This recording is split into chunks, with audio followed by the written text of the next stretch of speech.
I failed at life in Spain because being blessed with the privilege of living in one of the most beautiful countries in the world doesn't necessarily equate to Maslow's fantasy. Having to cut up your identity into 1,000 pieces and discard that which doesn't fit in is already a really difficult process to undergo within your own country and your own comfort zone, let alone in a different land, language, currency, and culture. And it's not because I didn't try. In fact, this is probably one of the biggest investments I've ever made in my entire life. Financially, time-wise, emotionally. Hello friends, and hello strangers. Welcome or welcome back to my life. And thank you for taking the time to check on me. My name is Enza, and I'm 22 years old. I know, I've been aging like rotten cheese. I'm originally from South Africa, but I've been trying to build a life in Spain for the last 3.5 years. And today we're going to talk about how I failed to do that. About 7 years ago, I started studying Spanish as a hobby in my free time. And to say that I was obsessed with it is quite an understatement. I quite literally became overwhelmingly, incessantly obsessed with European Spanish. Within about 7 months, I was already able to have conversations, not fluent, of course, and with a lot of stupid mistakes. The same stupid mistakes that I do repeat up until this day. You know, gender has always been a problem for me. This, however, led to my desire, kind of foolish desire, to want to experience a life in Spain, and which would then become a dream that I felt the need to fulfill by any means possible. To say that my expectations were too high would also be an understatement, unfortunately. Right off the bat, my expectations of life in Spain were ill-informed, I would say. Most of us who come from the third world tend to romanticize Europe a little bit too much. But I had visited Spain in 2018, which prompted me to study Spanish, which then prompted me to want to live here. And my expectations had very little to do with the actual infrastructure of the country. My expectations, unfortunately, had a lot more to do with the software of the country, culture, the interaction between humans. Unfortunately, ended up being very, very disappointed with Spanish culture. I want to preface by saying that this is not a critique. This is not me trying to argue that Spanish culture is bad in any way. I will make that argument. Yeah, definitely. I will make that argument, but I don't want it to sound like I'm ungrateful for having lived here or that I think it's not worth living here. This is merely a video diary of me trying to collect my thoughts and process my feelings in front of a camera after disappearing for such a long time. Jesus.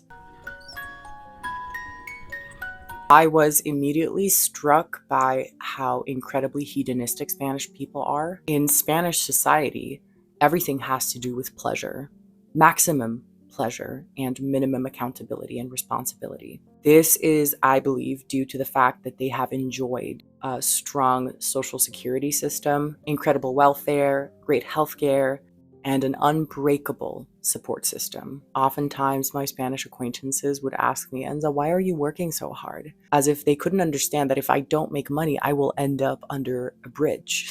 Eventually. My disappointment had a lot to do with the fact that people were incredibly overly polite and sweet with words. In Spain, people really do not mean what they say. And this is, again, not a critique or not something that is horrendous or bad. It is merely a difference in culture. A very common thing for Spanish people to do is to offer to exchange social media, a number or an Instagram profile, and they will insist that we're going to hang out. Sí, vamos a quedar. Sí, la semana que viene, ¿qué haces? Sí, vamos a quedar.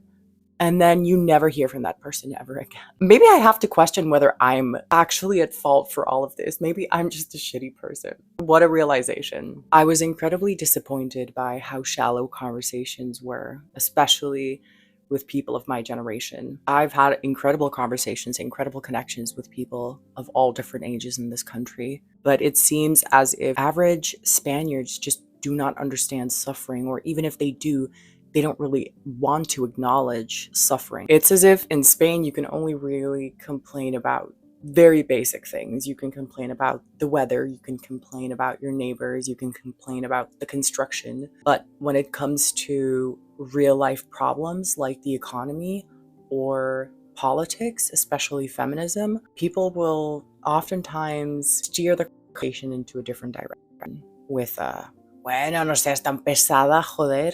But again, all of these experiences can absolutely be very personal, and I feel like this is why it's so much more frustrating. I do not understand whether my dichotomization of South African culture and Spanish culture has to do with the fact that I never really even experienced an adult life in South Africa, and I don't really understand whether I had an accurate understanding of my own culture after coming here. The same exact thing. Whenever someone's an asshole, I don't know whether this person is just an asshole or whether they're just being Spanish. And it's so frustrating because I feel like I am constantly trying to overanalyze and over scrutinize every single thing that happens to me that I would have never done if I were in my home country. Because in my home country, I just accepted everything as is for face value. But now that I'm in a different context, I have to analyze everything through a cultural lens. So yes, it does to some extent feel like I'm in a cultural purgatory because I'm in between. I am one foot in Spain and one foot in South Africa, even though I've been here for 3 years and I should have been integrated just fine. I unfortunately had quite a bad experience with friendship in this country as well. Don't really go into personal details. I wildly overestimated how kind people are and what they mean with their words. I unfortunately went into this friendship trying a little bit too hard because I had this obsession with integration, and I don't even know what the fuck it means to me right now. I had this obsession with integration, and I wanted to have Spanish friends. I felt like it was something that I needed to check off a list. I felt like making a Spanish friend would certify my integration, and I felt that I really needed sort of a connective context to Spanish culture. For the time of our friendship, it was quite okay. Spanish people don't apologize. They really don't like apologizing. They never say sorry. They are always trying to avoid accountability. And I do not want to critique Spanish people because, again, I am not even 100% sure that this is a Spanish thing or whether I just attract assholes. But it might just be a cultural concept. And I really do not want to critique or proclaim that it's in any way worse than what I am used to, what I grew up with. But I ended up leaving with tears many times on many occasions, and I never heard an apology. One time I told her, "You never said sorry." And she said, "Why should I say sorry? It wasn't my intention to hurt you." I've realized that a lot of my misunderstandings with Spanish people had to do with my expectation of them having the same exact cultural basis as I grew up with, which was so unrealistic. Thinking back, of course it was unrealistic. I am now blessed with good friends, and I had to probably go through the bills and adult friendships as people all around the world. And I am really lucky to have friends who share hobbies with, and I'm quite sad with that right now. But I did have quite a bad experience, and I think it's important to mention because if anyone wants to move to a foreign country, they will have to face this exact same thing. I think it's important to understand that I work online all day long. I don't really have time, which is probably why this video is just a sit down and talking style video. Spanish people are very context based. They do everything based on different contexts.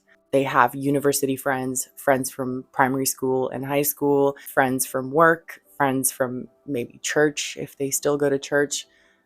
And it's quite hard to befriend someone if you don't share one of these contexts with them. It's quite hard to meet someone at an event and to say, hey, you're really cool, let's hang out.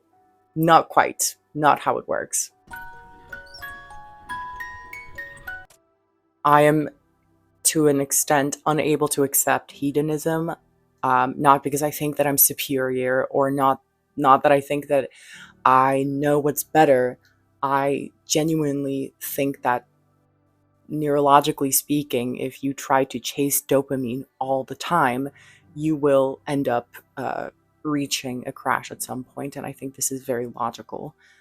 Um, and I'm faced with this realization, and I'm faced with this idea, and I think about it every single day, and I have cried about it multiple times.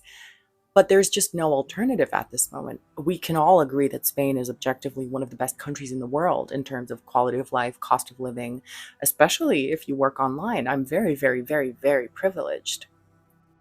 But I still struggle to understand how I'm going to build a life in a country that is so hedonistic, in a country where I'm going to have to be worried about whether people tell the truth or not for the rest of my life, whether someone really means what they say they do, whether my kids are going to be trapped in this culture of a constant chase for pleasure, whether I'm ever going to meet a partner that's worthy of my investment. I just can't face this anymore. And I'm really tired. It's really exhausting. It's incredibly exhausting, to be honest. I was unfortunately also in love with a Spanish man. I wish him all the best. I don't hate him.